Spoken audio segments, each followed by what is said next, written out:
Buckeye branch of Medina County District Library, and I have a fun craft for us to try out. It's a blooming initial. So it looked pretty cute. I wanted to try it. Hopefully it's not a Pinterest fail, but I have all the supplies. I'm ready to go. And this is going to be great as a gift, made for yourself, on the wall in your home, on a shelf, for one of your children to display in their room. So there are lots of different ways this can be used, and hopefully it's fun for you to make. The first thing you're going to need is a paper mache letter.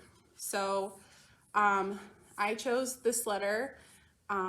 These are very, very available. So you could get them at Hobby Lobby, you could get them at Michael's. I got mine at Joann. It costs $4.12. So not too bad, but this is the first thing you're gonna need. You're gonna need the initial. So the second thing are flowers, and you can get really creative with the flowers that you want. I'm very picky about colors. There are some colors I just don't like. So I just stuck with white because it goes with everything. And I thought it would just kind of fit in. Not sure where I want to put mine yet at home. I went with a white, and I picked flowers that kind of had some greenery in there. You can take a look. So it's going to offer a lot of contrast when we're finished with the initial. And I think it's going to make it look kind of three-dimensional and really, really cool. I got these at Joann as well, and in Medina, and these were $2.79 each. So I got 5 of them. So these were the main expenses for this craft. The other stuff I already had on hand, and I'm going to show you what that is right now. So I had scissors. We're going to need scissors for this project.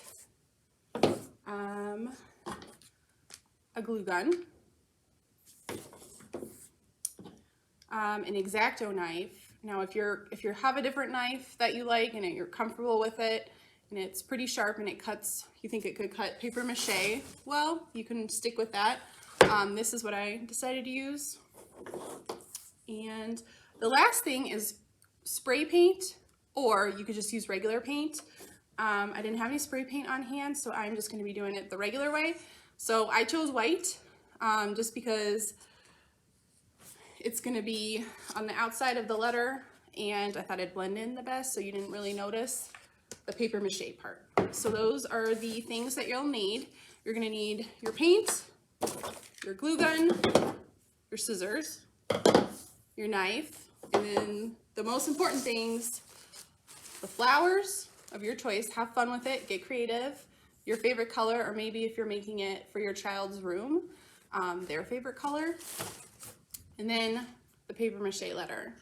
And then we will go ahead and get started with the first step. All right, so for step 1, I have my letter right here, and I have my X-Acto knife. The first step is going to be removing the surface off the letter. So if you cut like this, you're going to want to remove just the surface. You're going to want to leave the sides alone. And you're going to want to keep the bottom part on there because that's where you're going to glue the flowers. You'll work your way through the surface, and you'll want to be careful, obviously, because it's a knife, and you'll want to take your time. But you'll see that once you remove the whole surface, this part will just let up, and then you'll have an inside, and we're going to remove the stuff inside so we can just see the sides and the bottom. So we're going to remove this surface on top, being very careful. I'll finish going through the rest of my letter, and then we will work on step 2. All right, I have cut the surface of the paper mache letter off. You'll see mine has a few things in the middle. Luckily, you can just be taken out pretty easily. So I'm going to take them out and set them to the side.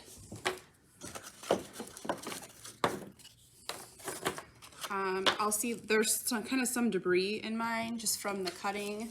So I'm just going to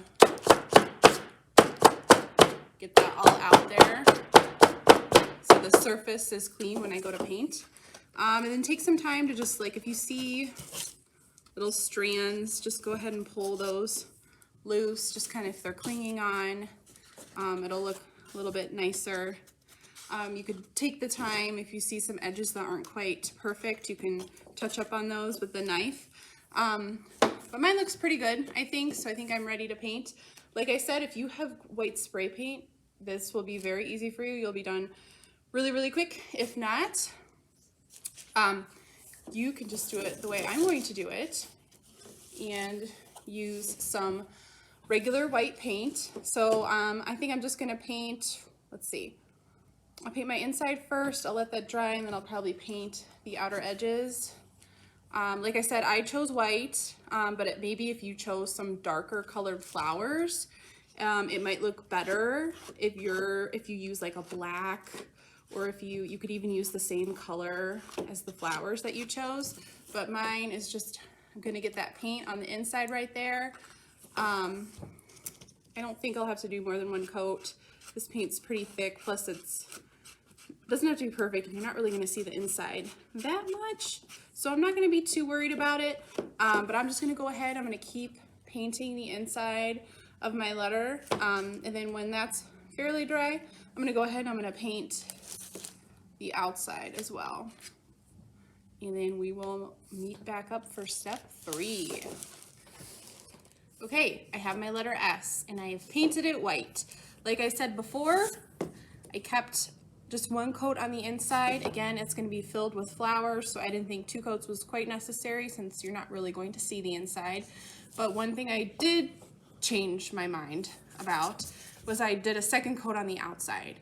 I was just thinking of attaching mine to the wall maybe, and if I did that, it was going to be 3-dimensional, and I thought maybe that outside would look better with that second coat of white. If you chose a darker color, you might just need 1 coat and you won't even have to worry about that. I cleaned up the inside a little bit more, so there just weren't any loose pieces or loose strands for the letter. So the letter's ready to go. It's got its paint, it's ready to be filled. In order to fill it, I'm gonna have to grab the flowers that I chose. So like I said, these were, I think, $2.79 each at Joann.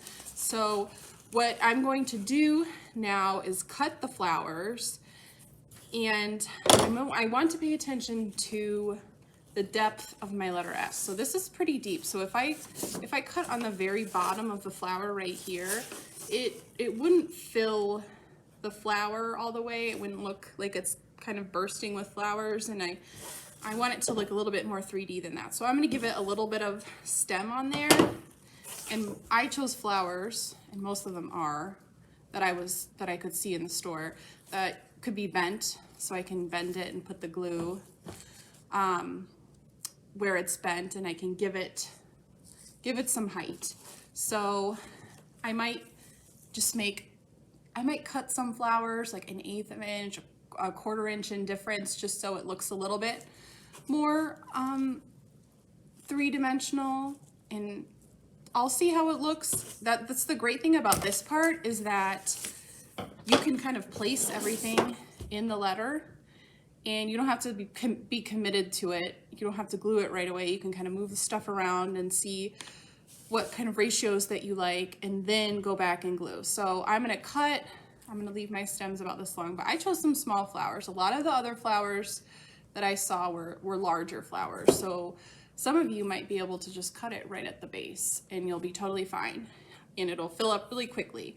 So I'm gonna go ahead, I'm gonna cut the rest of my flowers, and we will meet back for part 4. All right. So I've got a big pile of flowers that I cut. As you see, I have some larger ones, some smaller ones, and I have the little pieces of green. So what I'm doing right now, I'm just kind of filling it out and making sure that I've cut enough, and that my spacing is good. I haven't glued any of this yet, but I'm about to start to. So like I said, I've got my flowers. I cut them a little longer so it looks like they're coming out of the letter instead of way down in there, and I'm kind of spacing in some greenery just for some contrast. So I'm just going to use this handy dandy hot glue gun, and I'm going to glue the stems inside the base. I'm going to go nice and slow just because it's a hot glue gun, and I want to make sure that I got my spacing right and that I'm just taking my time and making it look great. One thing I suggest, if you want to just really work on that spacing, you could kind of space out your flowers to begin with, kind of glue them, you know, spaced out, and then as you're going, just fill in, fill in, fill in, fill in, and that way you know that you've got enough and that you know that everything is spaced out and you're not using all your larger flowers on the top and run out and you have to use smaller ones. So that's one suggestion I think I'm gonna do, just so it looks really nice and uniform. But as of right now, I'm just gonna get started gluing. Wish me luck. Like I said, hopefully this isn't a Pinterest fail, but I'm feeling pretty confident, so woohoo. And I will show you the finished product in a moment. All right, I am finished after lots of hot glue, surprisingly not burning my fingers at all. I am ready to show you my finished product, and it looks a little something like this. So here is my blooming initial. It turned out pretty well, I think. I like how some of my pieces are taller than others, just gives it some height, some depth, and then I like the greenery that I used. I might look at it longer and maybe see some spots, and I could always go back and fill in with some of my extra flowers, but I think it turned out pretty good. I'll probably just find the space for it in my house, and I hope you try it too, and if you do, you should take a picture of it and post it below the video so I can see what yours looks like. Thanks for joining me, and we look forward to seeing you either in the libraries or watching our virtual stuff, using our e-materials, curbside lockers, however you'd like to use us. We're happy to be here, and we will see you next time.